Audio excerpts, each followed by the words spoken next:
A major crisis is happening right now in Springfield, Ohio. It is now being reported that over 20,000 migrants have been dropped off in Springfield, and the citizens are overwhelmed. The authorities are overwhelmed, and people are sleeping on mattresses in people's yards. This is how bad the situation is in Springfield right now. So let's get into all the details here. Really quick, guys, please just hit it up for me down there. Hit that like and that subscribe. I'm posting multiple videos a day, keeping you guys updated, and it just helps to get these warnings out. All right, so Springfield just had a massive drop-off of over 20,000 migrants coming into the country. And these migrants are actually entering through the asylum system, so they're technically under a legal status. But the citizens in Springfield are reporting that things are turning into chaos. They're reporting their homes are being overwhelmed, their homes are being trashed, and they're reporting that their animals are being eaten as well too. They're saying that their pets, their cats, their dogs are allegedly even being eaten from the situation, right? They're saying people are moving in and eating their animals. That's what people are saying at the Springfield City Council. So I want you to listen to a few stories here. I have two different stories here. One, this elderly woman that lives in Springfield, and this other one, this younger guy that lives there too. They're both going to tell you what's going on in Springfield at the City Council. They were saying this is happening, and they've been denying the issue for almost a year now. This program started at the beginning of the year, but there's been a major influx recently. Listen to this woman here reporting what's going on in her own front yard. Noel? Thank you. I live at 426 Northwestern Avenue.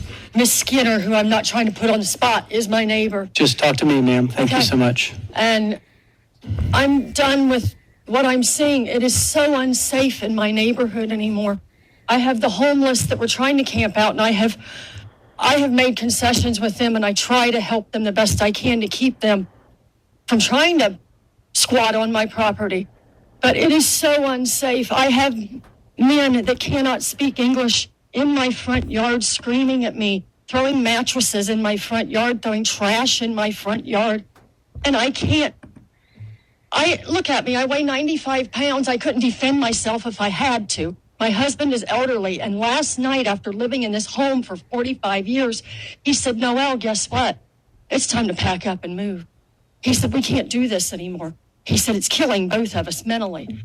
I don't understand what you expect of us as citizens. I mean, I understand they're here under temporary protected status, and you're protecting them, and I understand that our city services are overwhelmed and understaffed. But who's protecting us? If we're protecting them, who's protecting me? I want out of this town. I am sorry. Please give me a reason to stay. Thank you. Thank you. All right, so that was her account of what's going on in Springfield, saying this is right in her front yard. Has people sleeping in her yard, squatting on her own property, and there's nothing the city will do, and this problem is so bad. Just to give you perspective, okay, in 2021, there was only 58,000 people in Springfield, Ohio, and now over 20,000, at least 20,000 confirmed people have moved in, migrants have moved in, and some estimates are over 30,000 actually people have moved in. So there's only 58,000 there, almost 60,000. So they're getting a whole third of the population now. Okay, now there's around 90,000 people there, 80,000, 90,000, and a third to a quarter of the population is migrants that have just come in to the city. This is a major influx. This isn't like New York City, where it's still major, but they have 8 million people living there. So the proportions are a lot lower. In this case, it's massive. It's a quarter of the city's now population is people coming here. And this is what another guy said at the Springfield City Council. All right, this is what he was reporting on. He was saying that people are grabbing ducks and cutting their heads off and eating them. And he's saying there's been reports of cats and dogs being eaten as well. And that this is happening at parks, neighborhoods. This is happening all over Springfield. And this is allegedly happening at different parks around the city and around the country too. People are reporting that they're seeing this. And this is something that I've actually seen personally. I've seen this years ago, actually. This happening. People eating the ducks, eating the geese that are just walking around, grabbing them up by the pond, right? And taking them home and eating them, right? So this has happened before. It is out of the ordinary, for sure. But it seems like this is escalating because that's normally what people do there, right? They're used to doing things like this, and they come here and they're doing the same thing here, right? But some of these birds, like Canadian geese, are federally protected, and there's a lot of state laws for them too. And there's been reports and videos allegedly of people taking Canadian geese, right, and just taking them right there. So that's what's going on in Springfield. Let me know if you are in Springfield down below and what you're seeing, or if your city is seeing anything similar to this, right? It's also being reported that almost 350 new children were registered with the local public school district this year from migrant families. It says city officials said the school system was overwhelmed with so many new children, most of whom didn't speak English, and the district hired 24 translators. 24, not two. They hired 24 translators. It's probably pretty expensive, and they were saying that the budget for this actually was over $400,000, right? So that's how much 24 translators apparently cost per year for the school districts. And they've had to do that because of this major influx. And it also says here that having filled empty homes, later arrivals also contributed to a housing crisis egged on by landlords prioritizing migrants who would pay more instead of low-income locals on government subsidies. Okay, so somehow they were able to outprice the locals as well inside Springfield. It's causing a housing crisis. This is what's being reported. And they are getting these housing vouchers and these programs they're getting access to.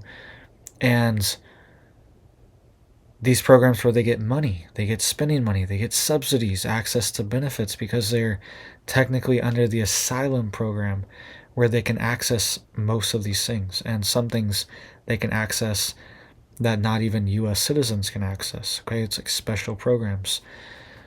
So they are able to outbid U.S. citizens, and a lot of it also is the government subsidizing it too, okay? They are paying for hotels, apartment buildings, all these things. They're subsidizing the migrants' rents and outpricing the locals, so it's taking up all the low-income housing for the locals. They're just coming in and saying, hey, we're going to buy out this apartment building. We have 1,000 people here, 100 people here, 100 families, and we're going to buy out the whole thing, right? This is what governments all over the country are doing right now. And they're reporting that in Springfield this is happening, right? And this is even according to Michelle Lee Hall, the executive director of Springfield's Housing Authority.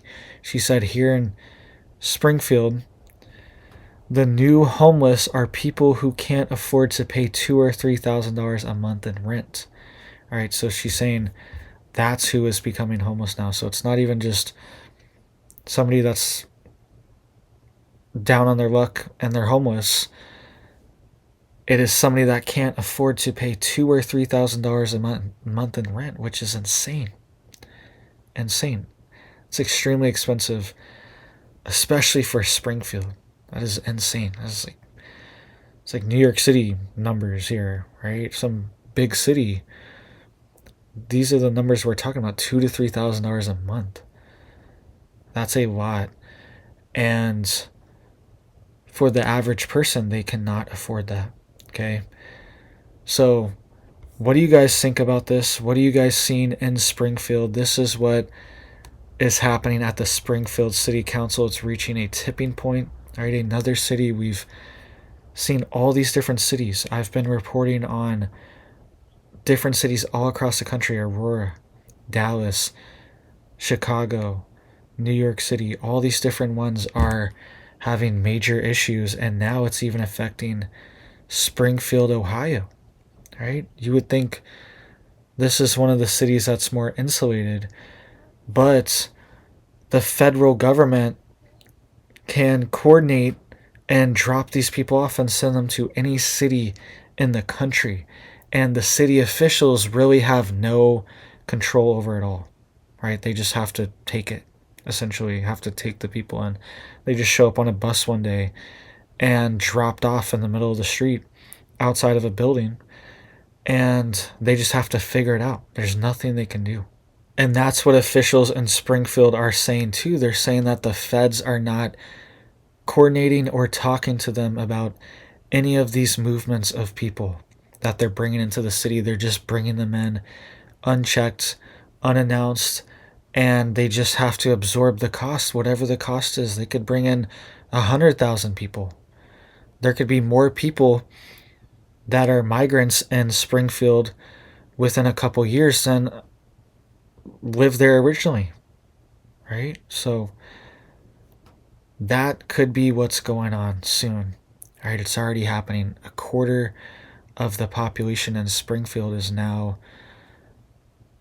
part of this community.